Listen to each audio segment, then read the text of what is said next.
નમસ્કાર, હું છું ગોપી ગાંગર. આપ જોઈ રહ્યા છો નિર્ભય ન્યૂઝ. રાજકોટની ઘટનાને આજે ચોથો દિવસ થયો.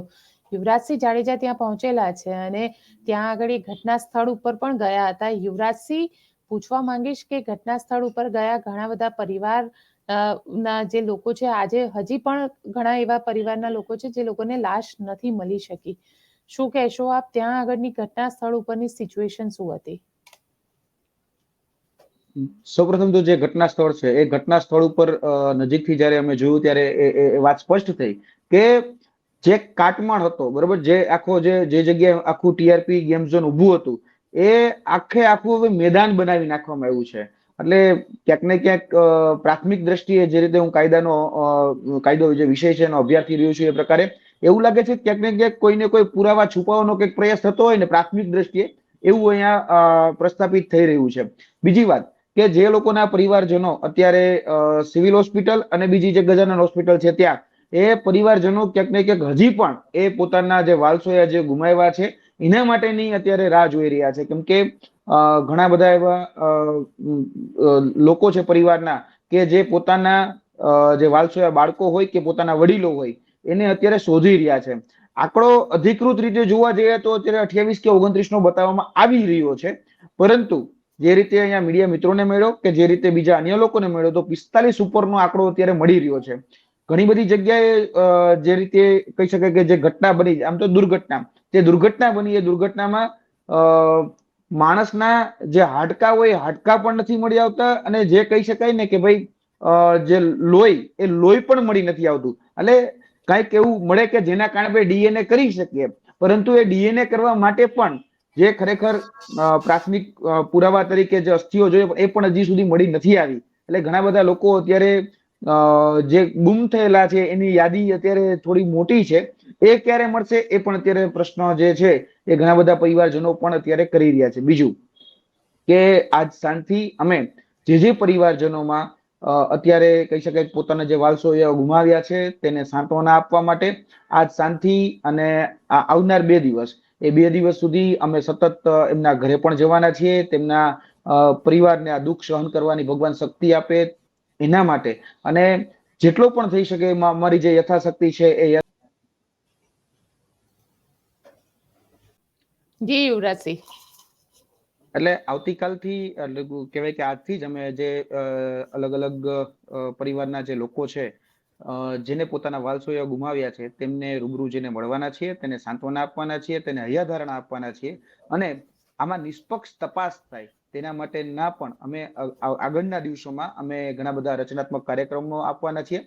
કેમ કે જોવા જઈએ તો હું રાજકોટની અંદર છું અને મને એવું સ્પષ્ટપણે લાગી રહ્યું છે કે જે નાગરિકની જે ચેતના હોય એ નાગરિકની ચેતના ક્યાંક ને ક્યાંક મરી પામી છે. તો નાગરિકની ચેતનાને જગાડવા માટેના પણ અમે અલગ અલગ પ્રયત્નો કરવાના છીએ. આજથી જ અમે કહી શકાય કે એની કેમ્પેનિંગની શરૂઆત એ પણ કરી દીધી છે. આજે અમે ટ્વિટરના માધ્યમથી એ અવેરનેસ લાવી રહ્યા છીએ કે આ પ્રકારની જે અલગ અલગ જે ઘટનાઓ છે એ છાસવારે બને છે અને ન બને તો એના માટે આપણે આગળના દિવસોમાં શું કરી શકીએ, સામાન્ય લોકોમાં આ પ્રકારની અવેરનેસ આવે એના માટેના તમામ અમે પોઝિટિવ કેમ્પેન ચલાવવાના છે. અમે કોઈનું રાજીનામું નથી માંગવાના, પરંતુ જે દોષિતો છે એને સજા મળે એ અમારી માંગણી રહેશે. તમે કહી રહ્યા છે જે દોષિતો છે તેને સજા મળે, પરંતુ અહીંયા તો સવાલ એસઆઈટી ઉપર, કારણ કે એસઆઈટી જે છે તે બનાવવામાં આવી છે. હવે એસઆઈટીમાં સુભાષ ત્રિવેદી છે, એમને લઈને પણ ઘણા બધા સવાલ ઉભા થઈ રહ્યા છે. એને લઈને આપ શું કહેશો?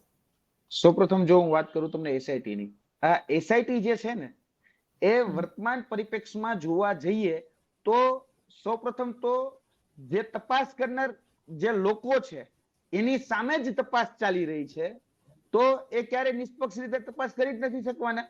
એની સામે જ તપાસો ચાલે છે. ઘણા બધા એવા અધિકારીઓ છે જે આ તપાસ કમિટીની અંદર છે, તો એ એસઆઈટી સ્પેશિયલ ઇન્વેસ્ટિગેશન ટીમ આપણે જેને કહીએ છીએ, તો સ્પેશિયલ ઇન્વેસ્ટિગેશનમાં જે તપાસ કરનાર જે મૂળ વ્યક્તિઓ છે એની સામે જો તપાસ ચાલતી હોય, એટલે આ તો કેના જેવું છે કે ભાઈ આપણે એ ચોકીદારને ચોકીપણું સોંપીએ છીએ જેની ઉપર જ આક્ષેપો લાગેલા છે. એટલે જે ચોકીદાર જ ચોર હોય એવા આપણે ચોકીદારને ચોકીપણું સોંપીએ છીએ. એટલે આ બહુ સ્પષ્ટ છે. આપણે બિલાડીને દૂધના રખ ઉપર સોંપીએ ને તો એ તળિયા ઝાટક જ થાય.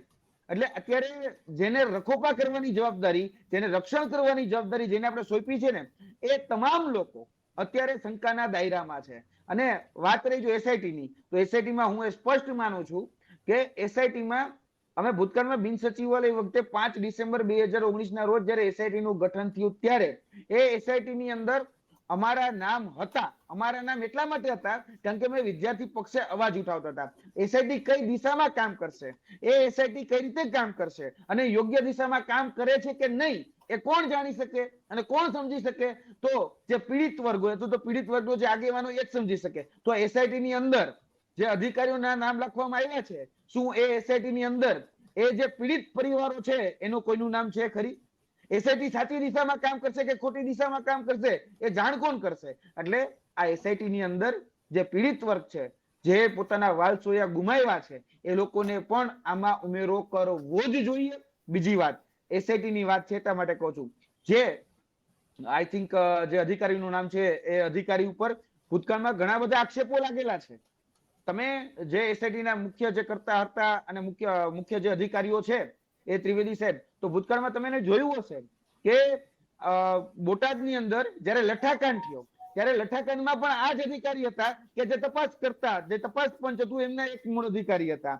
આ જ રીતે ભૂતકાળમાં જે મોરબી દુર્ઘટના થઈ જેની અંદર 135 અધિકૃત રીતે જે આંકડો બહાર પડ્યો એમાં 135 જણાએ પોતાનો જીવ ગુમાવ્યો, તો તેમાં પણ આ જ અધિકારી હતા. અને જે નવસારીની અંદર જે ચાલુ ટ્રેનમાં જે ગેંગરેપ થયો ત્યારે પણ આ જ અધિકારી હતા. એટલે ક્યાંક ને ક્યાંક આ વ્યક્તિ ઉપર એટલા માટે શંકા જાય છે કે જ્યારે જ્યારે પણ સરકારને પક્ષે તો સરકારને બચાવવાનો વારો આવે અથવા તો પોતાના અધિકારીઓને બચાવવાનો વારો આવે ત્યારે આ જે તપાસ કરનાર જે કહી શકાય સરકાર પાસે શું બીજા કોઈ અધિકારીઓ જ નથી? સરકાર પાસે બીજા કોઈ આઈપીએસ કે આઈએસ એવા નિષ્પક્ષ લોકો જ નથી. એટલે ઇન્ટિગ્રિટી જે છે ને એની ઉપર મોટા સવાલો પેદા થઈ રહ્યા છે. અને હું નહીં, જે પણ અહીંયા રાજકોટના જે સામાન્ય લોકો છે એ સવાલો ઉભા કરી રહ્યા છે અને એ સ્પષ્ટ કહી રહ્યા છે કે ભાઈ તમે નિષ્પક્ષ, જે ખરેખર પ્રામાણિક હોય, જે ખરેખર એની ક્રેડિબિલિટી ઉપર 0% પણ ડાઉટ ન કરી શકાય એવા લોકોને તમે તપાસ શા માટે નથી સોંપતા? આપણી પાસે એવા અધિકારીઓ છે, ભલે ગઈના ગાંઠિયા છે, પણ છે તો ખરી ને. તો આપણે નીલપ્રીત રોય હોય, સુધા પાંડે હોય, બીજા ઘણા બધા નામ દઈ શકું છું, પણ એવા લોકોને શા માટે તપાસ નથી સોંપતા? અને દરેક વખતે એક જ અધિકારી મળે છે જે સરકાર પક્ષે બચાવ પક્ષ મૂકી શકે, એ જ અધિકારી શા માટે તમને દર વખતે મળે છે?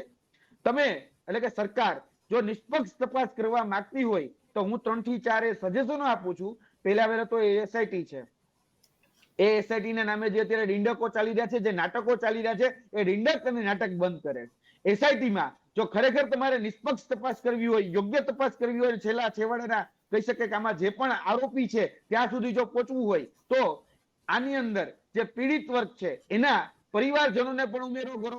જે પણ દિશામાં તપાસ ચાલતી હોય તો એમાં, કારણ કે નજર સામે તો જોનારા જે વ્યક્તિઓ છે એ જ સાચું કહી શકવાના. એટલે ઘણા બધા લોકો એવા છે કે નજર સમક્ષ જે ઘટના બની તો એનું ધ્યાન હતું, બરાબર, તો એવા લોકો ભલે કદાચ એની ઉંમર નાની હશે, તેની ઉંમર કદાચ હું માનું છું કે વયોવૃદ્ધ હશે, તો એવા વ્યક્તિને પણ ઇન્વોલ્વ કરો જેથી કરીને એસઆઈટી જે છે એ સાચી દિશામાં તપાસ કરી શકે.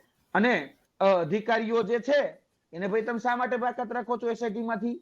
તમે એ અધિકારીઓના નામ પણ એમાં તહોમતદાર તરીકે લખો અને એની ઉપર પણ આમાં નિષ્પક્ષ તપાસ થવી જ જોઈએ. જે પણ અધિકારીઓ હોય એ અધિકારીઓ ઉપર નિષ્પક્ષ તપાસ થવી જ જોઈએ. બાકી મેં તમને જે રીતે કીધી એમ કે બિલાડીને તમે દૂધના રખોપા સોંપો અને જે ચોકીદાર જ ચોર હોય અને એ જ એની તપાસ કરે તો વાહે કશું જ આવવાનું નથી. કદાચ 10, 15 કે 20 દિવસ સુધી આ બધી જ ડિંડકો થશે, નાટકો થશે, જેવું આ બધું જ તમે, એટલે સૌથી વધારે આ પ્રશ્ન જો કોઈ સૌથી વધારે ઉપાડી રહ્યા હોય ને તો તમે લોકો છો, એટલે કે મીડિયા તંત્ર છે. અને આ મીડિયા તંત્ર જે છે એ માની લો કે કદાચ 1 જૂને કદાચ એક્ઝિટ પોલ આવે કે 4 જૂને કદાચ લોકસભાનું રિઝલ્ટ આવે તેમાં વ્યસ્ત થઈ જાય તો પાછળથી આ એસઆઈટી જે છે ને એ પોતાના લોકોને સાઇડલાઇન કઈ રીતે કરી શકાય એ પ્રકારના કાર્યો કરી શકે છે. આ તો જાગૃત ચોકીદાર તરીકેનું કામ અત્યારે અમારું, હું જયારે રાજકોટની અંદર જયારે મીડિયા સંસ્થાને જોઈ રહ્યો છું, તમામ મીડિયા સંસ્થાનો હું બધાનો તમતારે એની સરાહનીય કામગીરીને આવકારું છું. અને આ બધા જ લોકો અત્યારે જાગૃત ચોકીદારી તરીકે અહીંયા માથે ઉભા છે. એટલે કદાચ અત્યારે અહીંયા સુધી પણ તપાસ પહોંચી ને એટલે મીડિયા તંત્રને આભારી છે. બાકી એ લોકો સામે ચાલીને અથવા તો કહી શકાય કે આપણે એને સામેથી એને થયું કે ના ભાઈ આમાં હું તપાસ કરું અને આમાં જે પણ દોષિતો છે એને હું સજા અપાવું એ પ્રકારની કોઈ કાર્યવાહી નથી થતી. આ તો તમે બધા એવા વ્યક્તિઓ છો કે જે પુરાવા ગોતી ગોતીને લાવો છો અને એ પુરાવા ગોતી ગોતીને જયારે આપો છો ને, જયારે આરએમસી ના અધિકારીનું નામ આવ્યું, જયારે જે પીડબ્લ્યુડી ના જે અધિકારીનું નામ આવ્યું, બીજા જે ફાયર બ્રિગેડના જે સિક્યુરિટી ખરેખર જેને સોંપાવી જોઈએ એ લોકોનું નામ આવે, જે ઓલો કહી શકે કે ફાયર બ્રિગેડ ફાયર સેફટી માટેના જે બોટલ્સ હોય તો એ તમે લાવ્યા, આ તો 2 દિવસ પહેલા જ બન્યા, તમારી અહીંયા આવી ક્યાંથી ગયા? એટલે આ પ્રકારના પ્રશ્નો જયારે ઉભા થાય છે ને ત્યારે નરી વાસ્તવિકતા એ સામાન્ય જનતા સુધી પહોંચે છે. અને વાત એસઆઈટી પર, તો એસઆઈટી ની ઉપર ઘણા બધા લોકોને શંકા છે. રાજકોટના અમે અલગ અલગ લોકોને મળ્યા છીએ, એ પ્રતિષ્ઠિત લોકોને મળ્યા છીએ કે જેમાં એ લોકો પણ શંકા કરી રહ્યા છે કે ભાઈ આ અધિકારીઓ છે ને એટલે આમાં તો થોડાક દિવસ ચાલશે, પછી જેવું ભૂલાઈ જશે એવું ફીંડલું વળી જશે. આપ કહી રહ્યા છો કે જેવું ભૂલાઈ જશે એવું ફીંડલું વળી જશે, પણ અહીંયા સવાલ એ બી ઉભો થઈ રહ્યો છે ને યુવરાજસિંહ, હજી પણ, કારણ કે કોંગ્રેસે તો એ આશંકા વ્યક્ત કરી દીધી છે કે ઘણા લોકો હજી મિસિંગ છે. એ મિસિંગ કારણ કે આખું સાફ થઈ ગયું છે, મેદાન થઈ ગયું છે, જગ્યાએ પણ આપ ગયા છો. આજે સુભાષ ત્રિવેદીએ એવું કીધું કે ભાઈ અમે એ જગ્યા એટલા માટે સાફ કરી કે જગ્યા ઉપર જે પણ સબૂત હોય એ સબૂત અમે ભેગા કરી શકીએ. બેન, જો સબૂત ખરેખર વાસ્તવિક રીતે ભેગા કરવા હોય, બરાબર, જે આપણે ક્રાઇમ સ્પોટ હોય, જે પણ જગ્યાએ ઘટના બની છે, તો એ જગ્યાએ ઘટનામાં કોઈ જ વસ્તુ ખસેડવામાં ન આવે. તમે ઘણી વખત જોયું હશે કે ક્યારેક કોઈ રસ્તામાં એક્સિડન્ટ થઈ જાય ને તો પણ એને પહેલા વિઝ્યુઅલ કે ફોટોગ્રાફ કઈ લેવામાં આવે છે જેથી કરીને નષ્ટ ન થઈ જાય. આ તો તમે સીધી જ દ્રષ્ટિએ કાયદાની ભાષામાં સાપરાધ મનુષ્ય વધ છે, સાપરાધ મનુષ્ય વધના જે પુરાવા, જે એવિડન્સ આપણે કહીએ છીએ, એ એવિડન્સ નો નાશ કરી રહ્યા છો. જ્યારે કહી શકે કે કોર્ટ આની ઉપર એવિડન્સ માંગશે ત્યારે તમે એ રીતે દેખાડશો કે આ તો બધું કાટમાળ થઈ ગયું હતું અને હવે અમે અહીંયા ગોતવા ગયા તો બધું જ ભસ્મીભૂત થઈ ગયું હતું. એટલે આ જે ભસ્મીભૂત થઈ ગયું હતું, ભસ્માસુર બનીને જે ભરખી ગયા, હવે એ લોકોનો ખરેખર ક્યાંક નાની મોટા પુરાવા મળતા હશે ને એ પણ નહીં મળે. જગ્યા નાખી ક્લીન કરી નાખી છે. એટલે આ અત્યારે જે રીતે કહી શકાય કે જે અધિકારી જે પ્રકારે સ્ટેટમેન્ટ આપી રહ્યા છે એ ક્યાંક ને ક્યાંક પોતાની આંખમાં ધૂળ નાખી રહ્યા છે, અથવા તો સામાન્ય જે જનતા છે એ સામાન્ય જનતાની આંખમાં ધૂળ નાખી રહ્યા છે. બાકી કાયદાકીય રીતે, કાયદાકીય જો ખરેખર આમાં એક્શન સાચી રીતે, હું ઘણી વખત એવું કહેતો હોઉં છું કે ભાઈ ન્યાય નીતિ સૌ ગરીબને, મોટાને સૌ માફ, ભાગે માર્યો માનવી એમાં શું ઇન્સાફ, આ એના જેવી છે કે ભાઈ તમે ન્યાય નીતિ એ ગરીબ માટે જ છે. તમે કાયદાની લાઠી ઉપાડો છો તો કાયદાની લાઠી એ સૌથી વધારે વાગે છે કોને? તો કે ગરીબને વાગે છે. તમે અમીર છે ત્યાં સુધી તો કાયદાની લાઠી પહોંચતી જ નથી. તમે ભાઈ પુરાવાનો શા માટે આ રીતે નષ્ટ કરી રહ્યા છો? કારણ કે આ પણ એક કોગ્નિઝિવ, આ ટૂંકમાં કહેવાય ને કે ભાઈ એક ગુનાહિત કૃત્ય છે કે તમે કોઈ પણ જગ્યાએ આ રીતે જે પણ પુરાવા હોય એ પુરાવા નષ્ટ કરવા એ પણ અપરાધ છે. પણ એને તમે અકસ્માતમાં ઠરવી દો અને તમે એવું કહેજો કે આ દુર્ઘટના બની અને એમાં બધું નષ્ટ થઈ ગયું તો વ્યાજબી કારણ નહીં રહે. આવતીકાલે કોર્ટ પણ પ્રશ્ન પૂછશે જ અને કોર્ટમાં જ્યારે આ બધી બાબતો જ્યારે પ્રશ્નોત્તરી થશે ત્યારે એવું જ કહેવામાં આવશે કે ભાઈ અહીંયા તો બધું નષ્ટ થઈ ગયું હતું. જે રીતે આજે જે રીતે જવાબો આપ્યા, કારણ કે એ લોકો કાયદાના તજજ્ઞ છે. કાયદાની તમામ પ્રકારની XYZ આટી ગુટી જેને આપણે કહીએ એ તમામ પ્રકારની આટી ગુટી જાણે છે કે આવતીકાલે અમારે જ્યારે કોર્ટમાં પ્રેઝન્ટ થવાનું હશે, જ્યારે સરકાર પક્ષે બોલવાનું હશે તો અમારે શું શું વાત કરવી, એ બધી જ પ્રિકોશન્સ જે છે એને ધ્યાનમાં રાખી અત્યારે આ બધી જ બાબતો જે છે એ સરકાર પક્ષે મૂકવામાં આવતી હોય, સરકારના બચાવ પક્ષે મૂકવામાં આવતી હોય એવું સ્પષ્ટપણે લાગી રહ્યું છે. આપ કહી રહ્યા છો એવું લાગી રહ્યું છે, પણ આપ લોકો કેમ્પેન પણ આવતીકાલથી શરૂ કરી રહ્યા છો. ત્યાં આગળ બધાના ત્યાં ન્યાય માટે જે પીડિત પરિવાર છે તેમને મળવા પણ જવાના છો. ખાસ કરીને જે લોકો ત્યાં આગળ રહે છે અને જે લોકોના પોતાના સ્વજનો જેમને ગુમાવ્યા છે એ લોકો શું કહી રહ્યા છે? એમાંથી લોકો સાથે, થોડા લોકો સાથે આપની મુલાકાત થઈ? મારા એક સ્ટુડન્ટ સુરપાલસિંહ અનિરુદ્ધસિંહ જાડેજા, મૂળ જામનગર ધ્રોલના, પોલીસ કોન્સ્ટેબલ અને અત્યારે જે આ પોલીસ ભરતી જે બહાર પડી એની તૈયારી કરતા હતા રાજકોટની અંદર. એ રાજકોટની અંદર તૈયારી કરતા હતા, એટલે હું સ્ટુડન્ટ, મારા સ્ટુડન્ટ છે એટલે હું ઓળખું છે ને, તૈયારી કરતા હતા અને એ ગેમ ઝોનમાં ગયા, બરાબર, અને એનું મૃત્યુ થયું. અને આ રીતે જે દુર્ઘટના બની એ દુર્ઘટનાની અંદર આવતીકાલે બની શકે છે તો હું ધ્રોળ પણ જઈશ, કદાચ કાલે નહીં જતો પરમદી જઈશ, પણ ધ્રોળ પણ જઈશ. અને જે લોકો ખરેખર એમાં એવા ઘણા લોકો છે કે જેને હું નજીકથી ઓળખતો હોય, બરાબર, ભલે કદાચ એ મારા ક્ષત્રિય સમાજ સાથે નથી સંકળાયેલા પરંતુ એ બીજી અન્ય કાસ્ટ સાથે પણ મને વિદ્યાર્થી તરીકે એ જે મારા સ્ટુડન્ટ છે એટલે હું ઓળખું છું, તો એવા લોકો પાસે પણ હું જવાનો છું. અને જે કેમ્પેનિંગ છે એમાં અમે ખરેખર એ અપેક્ષા રાખી રહ્યા છીએ. હું ખરેખર એટલા માટે આ જે જનજાગૃતિ જે છે અથવા તો નાગરિક ચેતના જગાડવા માટે નીકળો છું કે પીડિત બોલતા થાય. કેમ કે અત્યારે તમે જોઈ શકો છો કે જે તંત્ર છે એ ખરેખર નિષ્ઠુર બની ગયું છે. એ નરાધમ ઉપર કોઈ પ્રકારના એક્શન લેવા માંગતું નથી. કઈ રીતે બચાવી શકાય એ પ્રકારના જ પ્રયત્નો થઈ રહ્યા છે. એટલે તંત્ર ઉપર તો જે રીતે હાઈકોર્ટે સુઓ મોટો લીધો પછી એની ઉપર જે વર્ઝન આપ્યું ને કે અમને તો ભરોસો જ નથી, તો અમને તો પહેલાથી નથી. એટલે અમે જે હવે અત્યારે જે કેમ્પેનિંગ ચલાવવાના છીએ એ કેમ્પેનિંગ અમે નિષ્પક્ષ રીતે ચલાવવાના છીએ. જે લોકો પીડિત છે એ પીડિતને અમે સાથે રાખવાનો સંપૂર્ણ પ્રયત્ન કરવાના છીએ, જેથી કરીને આ જે કેમ્પેનિંગ છે એ સાચા રસ્તે ચાલી શકે. તમને જો બેન યાદ હોય તો આજથી 10 થી 11 વર્ષ પહેલા દિલ્હીની અંદર નિર્ભયા કાંડ બન્યો હતો. તો એ નિર્ભયા કાંડની અંદર સ્વયંભૂ એ દિલ્હીની જે પબ્લિક છે બહાર નીકળી હતી અને એ જે નિર્ભયા ઉપર જે બલાત્કાર થયો અને નિર્ભયા ઉપર જે આ પ્રકારનું જે કૃત્ય થયું તો એને સજા અપાવીને રહ્યા હતા. તો એ જ રીતે આજથી 5 વર્ષ પહેલા જ આપણા દેશના સીમાડાની રક્ષા કરતા આપણા જવાનો જે હતા એ શહીદ થયા હતા. પુલવામા કાંડ તમને યાદ હશે. એમાં પણ આપણે એવું કહીએ છીએ કે આતંકવાદીઓએ આને માર્યા અને આપણો દેશ આખે આખો આજે 40 થી 45 જે આપણા જવાનો હતા એ શહીદ થયા અને આખે આખો ભારત દેશ એ ભેગો થઈ ગયો અને એમાં અવાજ ઉઠાવ્યો અને આપણે એને ઘરમાં ઘૂસીને માર્યા એ પણ વાસ્તવિક. ચલો, તો આ બધી જગ્યાએ જો ભેગા થઈ શકતા હોય તો ગુજરાતમાં કેટલી ઘટનાઓ બની બેન. આપણે તક્ષશિલાની વાત કરીએ છીએ તો 22 બાળકોએ જીવ દીધા છે. આજે હરણી બોટ દુર્ઘટના, તો એમાં પણ આપણા બાળકો આપણા સ્નેહીજનોએ જીવ દીધા. એની સાથે સાથે તમે 135 મોરબી બ્રિજ દુર્ઘટના, તો એ જ પ્રકારની ફરીથી એક દુર્ઘટના આપણે રાજકોટમાં થતી જોઈ છે. તો આટલા બધા જીવ જાય છે છતાં પણ આપણે જાગતા કેમ નથી? બહારના આતંકવાદીઓ આપણે દેખાય છે, પરંતુ ગુજરાતની અંદર રહેલા એ જે આતંકવાદી જેવું વર્તન કરે છે આપણા બાળકો સાથે, જેને ખરેખર આપણે જવાબદારી સોંપી છે, એ પોતાની જવાબદારીથી ભાગી રહ્યા છે, તો એને પણ આપણે ઓળખવા પડશે.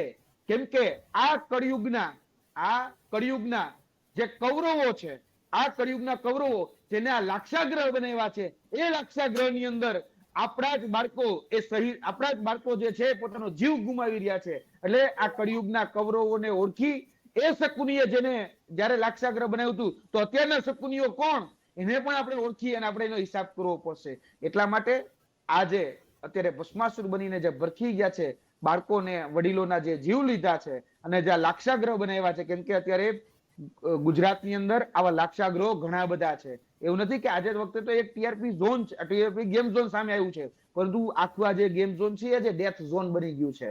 એટલે હવે બ્લેમ નથી કરવા, હવે કઈક એક્શન લેવા છે. અમે કોઈનું રાજીનામું નહીં માંગીએ. આ કેમ્પેનિંગ એવું હશે કે જેમાં અમે તપાસની માંગણી કરીશું, જેમાં જે લોકો ખરેખર આની સાથે જે પીડિત છે એ લોકોને ન્યાય કઈ રીતે મળી શકે અને જે દોષિત છે એને સજા કઈ રીતે અપાવી શકાય, એક સ્વયંભૂ પ્રકારનું જે કેમ્પેનિંગ ચાલે એ પ્રકારના અમારા પ્રયત્નો છે. આજે અમે ટ્વિટરના માધ્યમથી એ કેમ્પેનિંગની શરૂઆત કરી છે. આજે પણ જોવા જઈએ તો લગભગ મને જ્યાં સુધી ખબર છે ત્યાં સુધીમાં 12,500 થી 13,000, એમાં આજના સવારના 11 થી લઈ બપોરના 4 વાગ્યા છે, તો ત્યાં સુધીમાં 12,500 ટ્વીટ એ થઈ છે, જેમાં અલગ અલગ માધ્યમો કહી શકાય કે જે પણ લોકો છે, જે સત્તાધીશો છે, જે અધિકારીઓ છે, એને ટેગ કરીને જે ટ્વીટ કરવામાં આવી છે. કારણ કે સોશિયલ મીડિયાનું સૌથી જો તાકાતવર સાધન હોય તો એ ટ્વિટર છે, જેમાં તમે રજૂઆત કરી શકો, પોતાની વાત મૂકી શકો છો, પોતાની પીડા, પોતાની વેદના રજૂ કરી શકો. આજે અમે ટ્વિટરથી ચાલીએ છીએ, આવતીકાલથી અમે પોસ્ટકાર્ડથી ચાલશું, પોસ્ટકાર્ડ પછી અમે સિગ્નેચર કેમ્પેનથી ચાલશું, સિગ્નેચર કેમ્પેનથી બાદ અમે લોકોની જનજાગૃતિ માટે નાના કેમ્પ કરી અને બધાને આ બાબતે જાગૃત કરીશું. ભલે કદાચ હું માનું છું કે તમે પણ એ વાતના સાક્ષી છો કે ચૂંટણી પહેલા જો આ થયું હોત તો શું પરિસ્થિતિ હોત. ચૂંટણી પહેલા ખાલી એક વિવાદિત નિવેદન જે આવે છે, ન જ આવવું જોઈએ, એ વાત સાથે હું સહમત છું, એ આવે છે અને આખો સમાજ ભેગો થઈ જાય છે અને એને પાડવા માટે, એને હરાવવા માટે એ બધી જ શક્તિઓ ભેગી કરે છે. તો હવે આપણે કોકને જીવાડવા માટે, આપણે આપણા બાળકોના ભવિષ્ય માટે, આપણે આપણા પરિવાર માટે શા માટે ભેગા ન થઈ શકીએ? એટલા માટે આગળની જે લડત છે એ સામાજિક રીતે પણ અમે ચલાવવાના છીએ, દરેક સમાજને ભેગા રાખીને. ત્યારબાદ અમારું કહી શકાય કે એની સાથે સાથે જે અલગ અલગ ધાર્મિક સંસ્થાઓ છે એ ધાર્મિક સંસ્થાઓ પાસે પણ જવાના છીએ અને આ કેમ્પેઇન જે છે ચલાવવાના છીએ. ધાર્મિક સંસ્થાનોમાં જે આપણે બધા જ જાણીએ છીએ કે જે મોટા મોટા પોથી પંડિતો હોય કે પોતાની જે વાત મૂકતા હોય લાર્જ સ્કેલ ઉપર એવા સાહિત્યકારો હોય, એ સાહિત્યકારો પાસે પણ જઈ અને આ બધી જ બાબતો છે એની અવેરનેસ આવે. સેફટીના જે પ્રિકોશન્સ છે તો કઈ રીતે આપણે એનો ઉપયોગ કરવો જોઈએ, એ બધી જ અવેરનેસ નાના નાના વિડીયો બનાવીને નાના નાના એ બધા જ રચનાત્મક કાર્યક્રમો આપી અને અમે જાગૃતતા લાવવાના પૂરેપૂરા પ્રયત્નો કરવાના છીએ. આપણે કોને આપણા ગુજરાતના મુખ્યમંત્રીને આપણે શું સંબોધીએ છીએ કે ભૂપેન્દ્ર દાદા. જો દાદા હોય તો દાદા તરીકે એક્શન લે. આ બાળકો એના જ છે, આ બાળકો કઈ બીજાને કઈ પારકા તો છે નહીં. તમે તો મા બાપ છો, તમે તો એના કહી શકાય કે અત્યારે આ ગુજરાતની ધરા ઉપર તમે મુખ્યમંત્રી તરીકે આ પદ ઉપર બિરાજમાન છો તો તમે તો માય બાપ છો, અને તમને બધા જ એક પ્રેમથી દાદા કહીને બોલાવે છે. તો એ દાદા તરીકે તમારી ફરજ છે ભૂપેન્દ્ર દાદા કે તમારે સામે ચાલી આમાં કડક કાર્યવાહી થાય એ તમારે કરવું જ પડશે. તમારી મૃદુતા હવે તમારે સાઈડમાં મૂકવી પડશે. અમારે મૃદુ નથી જોતા, અમારે મક્કમ જોઈએ છે, અને મક્કમ એવા જોઈએ છે જે પોતાની વાત મૂકે ને તો દરેક લોકો એ વાતનું સંપૂર્ણ રીતે પાલન કરે. અમારે કઠોર નિર્ણય જે લઈ શકે, સખત અને સક્ષમ નિર્ણય જે લઈ શકે એવા લોકો અમારે જોઈએ છે. એટલે બહુ મૃદુતા થઈ. હવે તમે મૃદુતાને મૂકો સાઈડમાં, અને જે પણ આમાં દોષિતો છે, જે પણ આમાં ક્યાંક અપરાધીઓ છે, એ અપરાધીઓને સજા મળે તો એ અમારે ખાસ જરૂર છે. કારણ કે તમે ગુજરાતના રખેવાળ છો દાદા, તમે ગુજરાતના રખેવાળ છો તો રખોપું તો તમારે જ કરવું પડશે. એટલે આ રખોપા કરવા માટે તમને જે સર્વ સત્તા, તમે સર્વ સત્તાધીશ છો આ ગુજરાતના. જો તમે સર્વ સત્તાધીશ હોય તો તમારે સાબિત કરીને બતાડવું પડશે કે તમે ખરેખર એ પદને પણ લાયક છો. કારણ કે તમારી પાસે સત્તા છે. ભલે કદાચ અત્યારે એવું બધા લોકો માનતા હોય કે રિમોટ કંટ્રોલ થી ચાલે છે, પણ એની અંદર પણ એક માનવ તો જીવે છે ને, એની પણ અંદર એક દાદા તો જીવે છે ને, એની અંદર પણ એક બાપ જીવે છે. એક દીકરાનું જયારે ભૂપેન્દ્ર સાહેબના દીકરાનું જયારે જે ઘટના બની તો બધા જ આખા ગુજરાતના લોકો ભેગા થઈ ગયા કે ના ભાઈ આ પ્રકારની ઘટના છે તો અમે અમારી જે સંવેદના છે એ ભૂપેન્દ્ર દાદા સાથે છે. તો હવે દાદા આ તમારા બાળકો છે, જ્યાં જીવ જઈ રહ્યા છે એમાં તમે કઠોળ પગલા લો, આમ કહેવાય ને મજબૂત પગલા લો, એ જરૂર છે. હવે મૃદુતાને થોડો સમય સાઈડમાં મૂકો. જી બિલકુલ યુવરાજસિંહ, આપ અમારી સાથે જોડાયા તેના માટે આપનો ખૂબ ખૂબ આભાર. Thank you so much. તો આપ શું વિચારો છો કોમેન્ટ બોક્સમાં ચોક્કસથી લખીને જણાવજો. અમારી ચેનલ નિર્ભય ન્યૂઝને લાઇક, શેર અને સબસ્ક્રાઇબ કરવાનું ભૂલશો નહીં. આભાર.